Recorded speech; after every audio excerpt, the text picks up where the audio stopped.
अस्सलाम वालेकुम, आप देख रहे विजन पॉइंट और मैं हूँ सारा खान। नाज़रीन, बात करेंगे आईनी महाज पर हुकूमत वक्त की बहुत अजीम कामयाबी की जो 26वीं आईनी तरमीम के हवाले से उन्होंने तो 2/3 अक्सरियत से जब मंजूर करवा ली, उसके ऊपर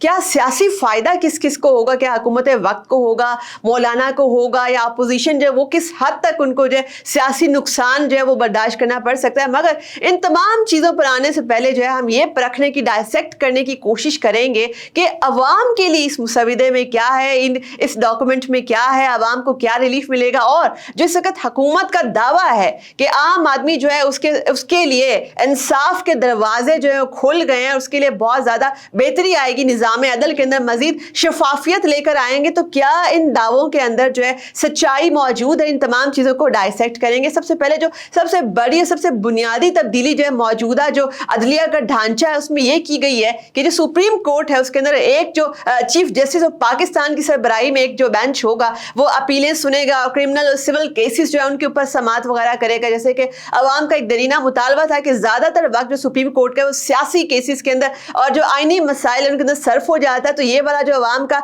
शिकवा है वो इस तरीके से दूर होगा कि जो चीफ जस्टिस ऑफ पाकिस्तान है उनकी सरबराही में जो उनके कमांड में जो जजेस होंगे वो सिर्फ और सिर्फ जो इन मामलात को देखेंगे, जो सिविल और क्रिमिनल केसेस होंगे, अपीलें होंगी। इसके अलावा जो है सुप्रीम कोर्ट के अंदर ही एक प्रिजाइडिंग जज होंगे और उनके अंदर जो उनकी जो कमांड के अंदर जो है कुछ आईनी जजेस होंगे, यानी कि एक आईनी बेंच को एक प्रिजाइडिंग जज जो है वो कमांड करेंगे। और ये जो है सिर्फ वो वाले मामला जो 184(3) के अंदर जो मामला आते हैं इनको आप कहते हैं कि सियासी और आईनी मामलात हैं, ये उनको हैंडल करेंगे। उनकी समातें जो है वो इस फोरम के ऊपर होगी, यानी कि इन्होंने सुप्रीम कोर्ट के अंदर ही आईनी मामलात के लिए बिल्कुल एक सेपरेट फोरम जो है वो तश्कील दे दिया गया है। अच्छा, इसके अलावा एक और जो बहुत बड़ी तब्दीली है कि वो हाई कोर्ट से सुप्रीम कोर्ट तक जो एलिवेशन होगी जजेस की वो किस बुनियाद के ऊपर होगी, ये भी बड़ा अहम तरीन नुक्ता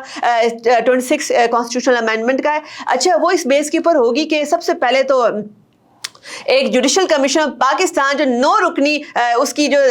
टोटल जो तादाद थी 9 रुकनी जुडिशल कमीशन ऑफ पाकिस्तान जो पहले वही डिसाइड करता था कि हाई कोर्ट में से एलिवेशन किस तरह से और किस बुनियाद पर होगी। अच्छा, उसके अंदर जो है वो ज़्यादातर तादाद जो जजेस की ही होती थी, जिसमें 5 सर्विंग जज होते थे और एक जो नॉन सर्विंग जज होते थे। इसके अलावा हुकूमत की तरफ से जो लॉ मिनिस्टर होते थे और इसके अलावा अटॉर्नी जनरल ऑफ पाकिस्तान और पाकिस्तान बार काउंसिल में से जो है एक नुमाइंदा होता था। पहले इसकी कंपोजिशन ये थी। अच्छा, अब जो 26 अमेंडमेंट ने क्या इसमें चेंजेस लेके कि अब ये 13th मेंबर जो है जुडिशल कमीशन ऑफ पाकिस्तान, जिसके अंदर वही 5 जो है वो जजेस की तादाद होगी। इसके अलावा इसके अंदर जो है वो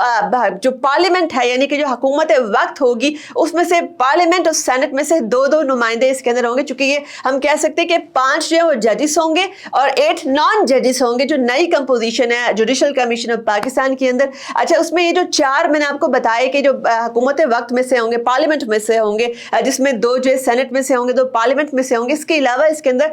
फेडरल जो है लॉ मिनिस्टर होंगे, इसके अलावा अटॉर्नी जनरल ऑफ पाकिस्तान होंगे, पाकिस्तान बार काउंसिल का भी एक मेंबर होगा और इसके अलावा एक और जो बड़ी ज़बरदस्त किस्म की और बड़ी इसके अंदर मायने खेज डेवलपमेंट, एक टेक्नोक्रेट की पोजीशन जो है वो भी इसके अंदर जो है वो पैदा की गई है और उसका जो है वो तकर्रुर वो करेंगे स्पीकर नेशनल असेंबली। और ये जो है ये कोई नॉन मुस्लिम भी हो सकते हैं ये टेक्नोक्रेट, और ये कोई खातून भी हो सकती हैं। ये तो ये टोटल कंपोजिशन होगी जुडिशल कमीशन ऑफ पाकिस्तान की, और ये जो है मिलके जो है डिसाइड करेंगे कि किस जज की जो एलिवेशन जो है वो इस वक्त हाई कोर्ट से सुप्रीम कोर्ट की तरफ होगी। अच्छा, इसके अलावा जो बड़ा अहम तरीन नुक्ता है जिसके इर्द गिर्द जो है ये सारी की सारी जो है 26 कॉन्स्टिट्यूशनल अमेंडमेंट वो इसके इर्द गिर्द रिवॉल्व भी कर रही थी, वो ये भी था कि चीफ जस्टिस ऑफ पाकिस्तान जो है उनका तकर्रुर किस बेस के ऊपर होगा और उसका तकर्रुर कौन करेगा। तो वो जो अख्तियार है, जैसे कि आपने देखा कि 18th कॉन्स्टिट्यूशनल अमेंडमेंट का भी एसेंस यही था कि पार्लियामानी कमेटी जो है वो जो है चीफ जस्टिस ऑफ पाकिस्तान को के तकर्रुर के हवाले से उसको बड़ी पावर्स हासिल थी।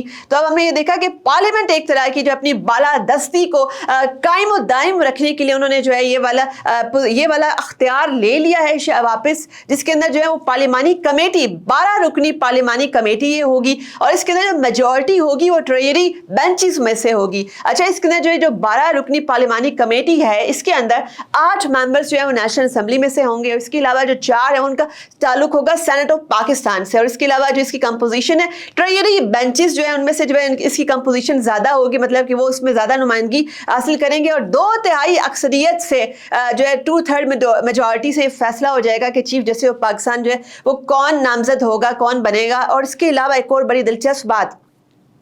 कि जो पहले जो मुसविदा पेश किया जा रहा था उसमें सादा अक्सरियत चाहिए थी, सिर्फ जो पार्लिमानी कमेटी से अगर किसी का नाम ऐसा चीफ जस्टिस ऑफ पाकिस्तान मंजूर होना था। मगर ये जो अभी ये जो डॉक्यूमेंट जो हमारे पास जो 26 कॉन्स्टिट्यूशनल अमेंडमेंट का जो फाइनल डॉक्यूमेंट है जो मंजूर हुआ है पार्लियामेंट से और सेनेट से, इसके अंदर जो 2/3 अक्सरियत चाहिए होगी, यानी कि जो हुकूमत वक्त हुआ करेगी वो जो है वो उसकी जो से होगी, उसका जो डिसीजन होगा वो जो है हर चीज़ पर भारी होगा चीफ जस्टिस ऑफ पाकिस्तान के तकर्रुर के अंदर। एक और बड़ी अहम बात कि आईनी बेंचेस जो है वो कौन बनाएगा और आईनी बेंचेस के अंदर जो आईनी जजेस होंगे उनकी अपॉइंटमेंट कौन करेगा। तो ये जो जुडिशल कमीशन ऑफ पाकिस्तान है वो उसकी अपॉइंटमेंट करेगा। वो बेसिकली ये बता देगा, ये सवाबदीद दे देगा कि आईनी जजेस कौन से होंगे और उसमें से जो 3 सीनियर तरीन जजेस होंगे वो उसके बाद एक आईनी बेंच बनाएंगे। जो आईनी बेंच होगा उसके अंदर जो जजेस की तादाद होगी वो मिनिमम 5 अब तक बताई जा रही है। अच्छा, ये भी बड़ी दिलचस्प इसके अंदर बात है कि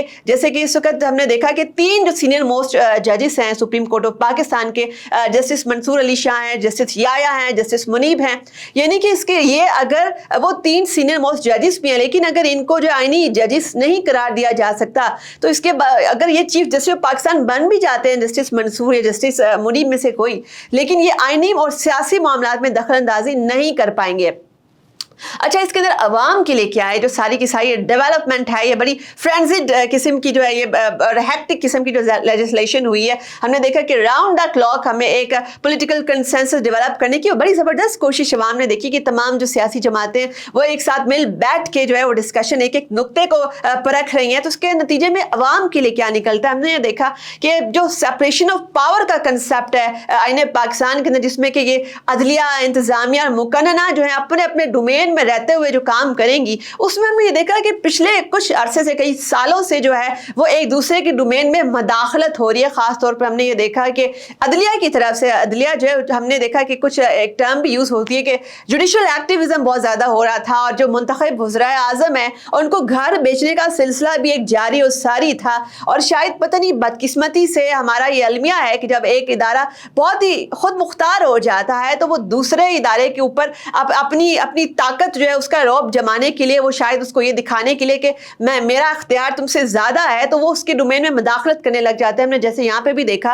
कि जुडिशल एक्टिविज्म के अंदर हमने देखा कि जो पार्लियामेंट मुकन्नना का जो अख्तियार था उसके अंदर हमने देखा कि जुडिशरी जो इंटरफेयर हो रही है। इसके अलावा हमने बहुत ज़्यादा तकसीम देखी। हमने देखा कि जो सियासी वाबस्तगियाँ हैं जो जजेस के अंदर हैं, उससे बेंच के बनते ही पता चल जाता था कि ये वाला अब फैसला इस सियासी जमात के हक में आएगा या फैसला जो है वो इस सियासी जमात के हक में आएगा। तो वो वाली जो तकसीम थी वो शदीद तरीके से हुकूमती अमूर को, रोजमर्रा के मामलात को मुतासिर कर रही थी। और इसके अलावा एक बड़ी ज्यादा एक अनसर्टेन सिचुएशन थी कि हुकूमत को किसी भी वक्त घर बेचा जा सकता है किसी भी सियासी नुक्ते को उठाकर। जैसे हमने देखा कि मुंतखब वजीर आज़म जो है मियां नवाज शरीफ साहब, उनको बेटे से तनख्वाह ना लेने की बेस के ऊपर जो है वो घर बेच दिया गया। तो दुनिया भर के जो इन्वेस्टर्स हैं, मुआशी फ्रंट के ऊपर एक बड़ा नेगेटिव पैगाम जाता है कि अदलिया जो है वो किसी भी वक्त अगर जो है मुंतखब हुकूमत को घर बेच सकती है। या जैसे हमने देखा कि रिकॉर्डिंग की वजह से पाकिस्तान को जो है $11 अरब का नुकसान हुआ। तो ये वाली जो चीज़ें, इसके अलावा आप देखें कि कभी डैम्स के अंदर के हवाले से जो है वो सुप्रीम कोर्ट की कोई जजमेंट आ रही है। जब ये सो मोटो पावर्स जो हैं वो हुकूमत के डे टू डे अफेयर्स को मुतासिर करने लगी तो एक इकोनॉमिक फ्रंट के ऊपर हमने इसके रेपरकशंस देखे, इसकी बड़ी डेंजरस किस्म की डायमेंशंस हमने इकोनॉमिक फ्रंट पे देखी। तो अगर माईशत को मजबूत बनाना है तो मुल्क के अंदर जो है मुआशी और सियासी इस्तेकाम वो बहुत ज़्यादा ज़रूरी है। तो उस हवाले से अवाम के लिए जो है ये बड़ी अच्छी खुशाइन बात ये होगी कि इस वक्त जो एक एग्जिस्टेंशियल थ्रेट एक मुंतखब हुकूमत को था कि अदलिया जो है वो शायद उनकी स्पेस के अंदर मुदाखलत करके मुंतखब हुकूमत को घर बेच सकती है, हमें एक तो वो जो है वो उस वक्त कम होता नजर आएगा। इसके अलावा जैसे कि हमने देखा कि जो आईनी बेंच है वो अब सिर्फ आईनी और सियासी मामलात को डील करेगा, तो इस वक्त जो आम आदमी के लिए कुछ रिलीफ और जो फैसले हैं, आम आदमी की जो अपीलें हैं उनके ऊपर जो है सुप्रीम कोर्ट का अब ज़्यादा फोकस होगा। मेरिटोक्रेसी अब हमें सामने ज़्यादा नज़र आएगी और इसके अलावा हमें ये भी नज़र आएगा कि किस तरीके से जो मेरिट के ऊपर जो है एलिवेशन भी होगी, इंडक्शन भी होगी और अदलिया का एहतसाब भी होगा। अगर किसी इदारे का एहतसाब ना हो तो उसके अंदर बदउनवानी और करप्शन जैसे मसाइल देखने में आते हैं। अब आने वाले दिनों में ये देखना होगा कि ये वाली जो 26 कॉन्स्टिट्यूशनल अमेंडमेंट है इसके पाकिस्तान की सियासी तारीख के ऊपर, मुआशी निज़ाम के ऊपर, हमारी मईशत के ऊपर, हमारी आम आवाम, आम शहरी के ऊपर क्या असरात मुरतब होते हैं और आया ये वाकई में जैसे कि इसको बताया जा रहा है कि ये अवाम की बहुत बड़ी जीत है, एक गेम चेंजर है अवाम के लिए, क्या वाकई में होगा तो आने वाला वक्त बताएगा। मजीद तबसरों के लिए, तर्जियों के लिए देखते रहिए विजन पॉइंट।